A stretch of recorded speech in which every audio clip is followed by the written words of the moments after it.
Et oui, on est de retour sur le 90.7 FM à Valorcine et sur le 90.5 FM dans toute la vallée de Chamonix.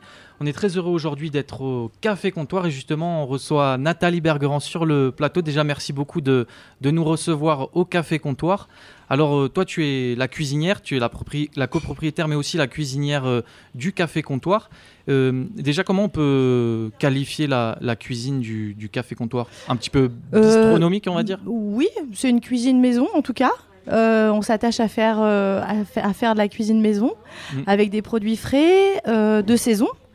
Voilà, le plus possible locaux qui viennent du moins loin possible. Voilà, c'est un peu ça l'idée. Et les gens qui viennent, nous on s'est installés pendant le service, donc on a pu le constater, il y a des gens d'un peu partout, même des Helvètes et des Suisses qui viennent jusqu'ici pour Oui, pour on est juste à côté de la frontière suisse, donc on a pas mal de clientèle qui vient de la vallée, qui vient de la vallée du Trien, et puis qui vient de la vallée de Chamonix. Et puis là en ce moment, comme on est effectivement au mois d'août, on a aussi une clientèle touristique de passage, mais souvent une clientèle d'habitués aussi, touristique, de résidence secondaire qui vient au Café Comptoir. Ouais, notamment avec votre petite offre de plats du jour, ça fidélise aussi pas mal de clients, je pense. Oui. Et Nathalie, est-ce que tu peux nous parler d'une petite recette, alors de quelque chose que tu aimes bien cuisiner? Alors en ce moment, on a pas mal d'orties. On fait de la soupe d'orties avec un sorbet à la hache des montagnes. Donc la hache des montagnes, ça fait partie de la famille du céleri sauvage. Donc on cultive quelques herbes dans un petit jardin potager qui est derrière. Donc l'ortie, on n'a pas besoin de la cultiver, elle se cultive elle-même, donc on en a pas mal. Voilà, pour faire une recette de soupe d'ortie, c'est facile. On fait fondre quelques échalotes, quelques oignons dans un peu de beurre. On mélange l'ortie, bien sûr. Enfin, on fait revenir un peu les orties dans ces échalotes. Et puis, on mélange quelques autres légumes comme des carottes, un petit peu de pommes de terre. Mais vraiment, la base, c'est l'ortie. Et puis, on mouille à hauteur avec de l'eau. Et puis, on laisse mijoter tout ça. Et puis, quand tout ça a bien cuit, on mixe. On assaisonne, bien sûr, sel, poivre. Moi, je rajoute toujours un peu de hache des montagnes dedans pour rappeler le sorbet qui va accompagner cette soupe, puisque c'est un chaud-froid. C'est un plat qu'on sert plutôt en entrée.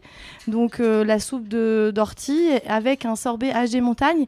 Et ça, pour le coup, le sorbet, c'est pas nous qui le fabriquons, c'est Stéphane Martin de Loustalé, donc qui est à Chamonix, donc qui est au jardin du goûter et qui a plein de haches des montagnes dans son jardin et qui savait plus quoi faire de cette hache des montagnes et qui a créé ce sorbet hache des montagnes.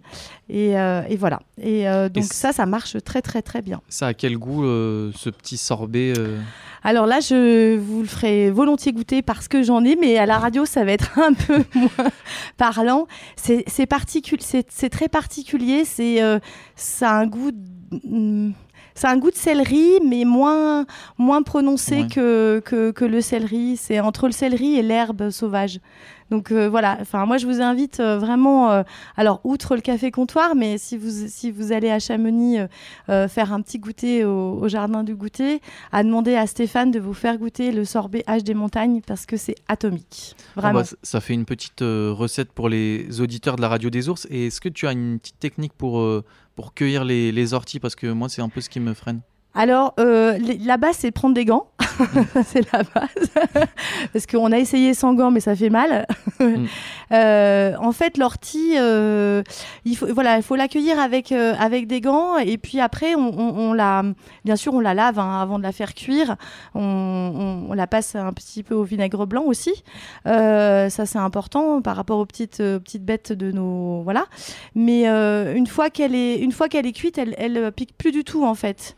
Elle est plus du tout urticante. Donc le phénomène urticant, c'est vraiment quand on est dans les champs et qu'on passe à côté ou qu'on va la ramasser, qu'on va toucher avec les mains. Mais là, ça perd complètement son côté urticant. Donc c'est vrai que soupe d'ortie, ça peut paraître un peu, on se dit oui, aïe. Mais en fait, non, pas du tout. Et puis il faut savoir que l'ortie, hormis son pouvoir gustatif, c'est un pouvoir, ça a beaucoup de vitamine C. C'est une plante qui est voilà, moi j'ai l'impression que quand je mange de la soupe d'ortie, j'ai l'impression de me régénérer, quoi. Surtout par ce temps où c'est un peu réconfortant de manger une petite soupe là, les températures chaude là, du coup, vous voyez, maintenant on va pouvoir commencer à remanger du chaud. Merci beaucoup Nathalie une nouvelle fois de nous recevoir. Et on aura l'occasion, j'espère, d'entendre d'autres recettes. J'en ai une autre. Une autre. Ah bah on va plus attendre alors. Ouais. Une autre recette pour les auditeurs. Oui, bah, le farçon valorcin, le typique farçon valorcin. Voilà. Ah, le farçon, c'est la première fois que j'entends ça. Alors il y a le farcement, donc avec le lard qui cuit dans le grand moule, et puis il y a le farçon qui est à l'origine qui a été cuisiné par les grands-mères. Le dimanche matin, pendant le temps de la messe, parce que c'est un plat qui cuit assez longtemps, qui cuisait dans les fourneaux à bois. Et là, donc c'est une recette à base de pommes de terre qui sont réduites en purée, mélangées avec des pruneaux, des raisins secs, des pommes, des œufs, un petit peu de sucre, un petit peu de farine. On le fait cuire comme un cake. Et puis, voilà. Et on le sert avec une viande salée. Et là, moi, je le sers avec une poire cuite au vin rouge et une sauce aux myrtilles et au cardamome. Voilà. Bon, bah, ça a l'air super bon aussi. J'espère que je vais pas trop baver sur le micro en tout cas. Merci encore Nathalie de nous recevoir et de nous avoir donné ces deux recettes. On en aura d'autres dans les jours ou les semaines qui viennent, ça c'est sûr. On est toujours sur le 90.7 FM sur la radio des ours et on écoute